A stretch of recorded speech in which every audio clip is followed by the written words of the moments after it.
Well. You don't look on your lane. You don't look on it.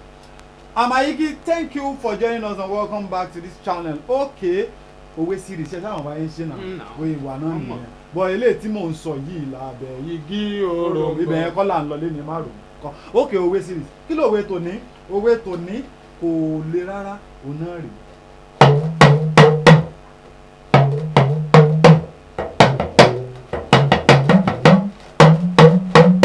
yẹn tún lò.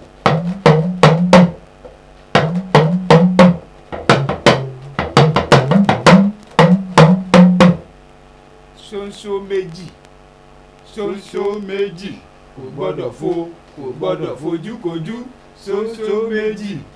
àkọ́kọ́ kí ni ń jẹ́ ṣóńṣó. nǹkan méjì bíi abẹ́rẹ́ tó ṣe ṣóńṣó kò gbọ́dọ̀ fojúkojú. n tó túmọ̀ sí ni wípé àwọn nǹkan kan wà tó jẹ́ pé wọn ò dọ́gba tàbí ká sọ pé tí wọ́n bá gbìyànjú láti kojú ara wọn nǹkan máa bàjẹ́. nǹkan tó jẹ́ ṣóńṣó bóyá bí abẹ́rẹ́ téèyàn fi ń gbìyànjú láti bí yá fi rán aṣọ.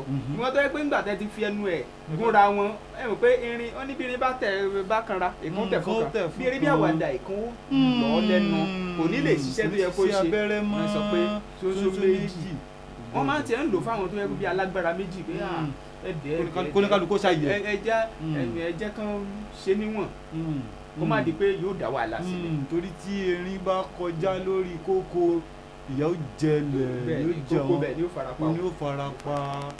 ó dáa àgbà mi tán lórílẹ̀ ṣóńṣó méjì kò gbọ́dọ̀ fojúkojú bò ní ìṣètú yẹn sí. Okay now two needles cannot come together like this.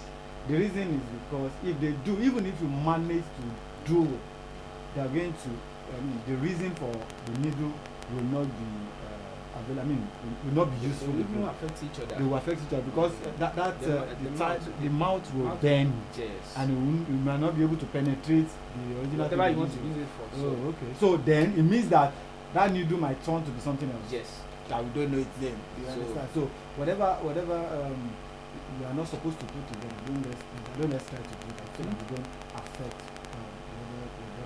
Okay, so in case you have not subscribed to this channel, please make sure you subscribe to this channel and turn on your notification button. Please share our video so that other people can see. Ẹ dẹ̀ comment. Ẹ jẹ́ ká mọ mind yìí.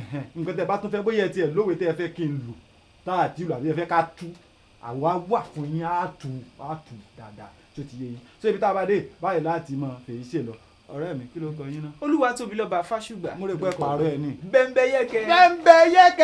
Ayiki lèmi ń jẹ́. I am Ayiki and I choose drumming. See you.